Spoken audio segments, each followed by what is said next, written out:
Bonjour à tous, chers amis, permettez-moi de vous présenter aujourd'hui le dossier numéro 43 qui paraîtra dimanche 14 avril dans la rubrique dossier téléchargeable du courrier des stratèges.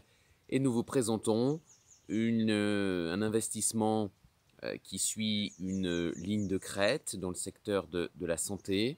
Pourquoi une ligne de crête? Parce qu'évidemment, nous écartons d'un côté Big Pharma, eu égard à leur comportement pendant la crise sanitaire. Et puis, de l'autre côté, nous sommes pleinement conscients que dans le secteur des EHPAD et du vieillissement démographique, eh bien, il y a des acteurs comme Orpea qui ont défrayé la chronique avec évidemment le scandale 2022. Ça n'était donc pas une valeur à avoir dans son portefeuille. Et donc nous vous expliquons dans une première partie l'enjeu du vieillissement démographique, les opportunités d'investissement que ce vieillissement démographique offre.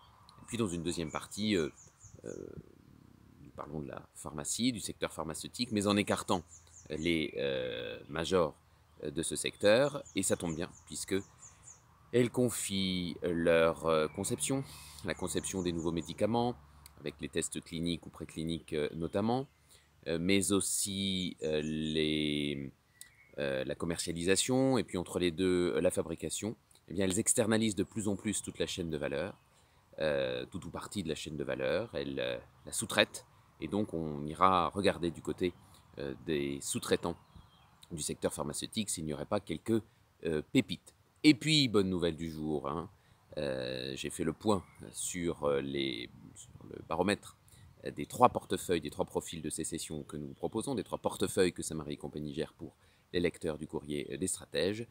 Et comme je vous le disais déjà la semaine dernière, mais le bull run sur à la fois les actions, les métaux précieux, notamment, eh bien, se poursuit, si bien que nous atteignons 20%, 17,5% pour le profil équilibré et puis 20% pour le profil dynamique et le profil prudent. Le tout depuis juin 2022, ce qui est une performance qui permet de protéger votre rente, votre capital. Vous savez, tous ces vilains mots que le gouvernement cherche à taxer fortement en compensation de son incurie, en tout cas de l'incurie de ceux qui nous gouvernent depuis au moins 1974, j'allais dire, allez, depuis 2017, ou peut-être même un peu avant. Je vous remercie de votre fidélité. À retrouver dimanche 14 avril, dossier numéro 43 dans la rubrique dossier téléchargeable du courrier des stratèges. Et si on investissait éthiquement dans la santé? N'oubliez pas non plus de retrouver les vidéos patrimoine que nous faisons avec Eric. Je vous en prépare une prochainement sur différents sujets qui collent à l'actualité ou qui parfois prennent un peu de recul. À très vite. Merci.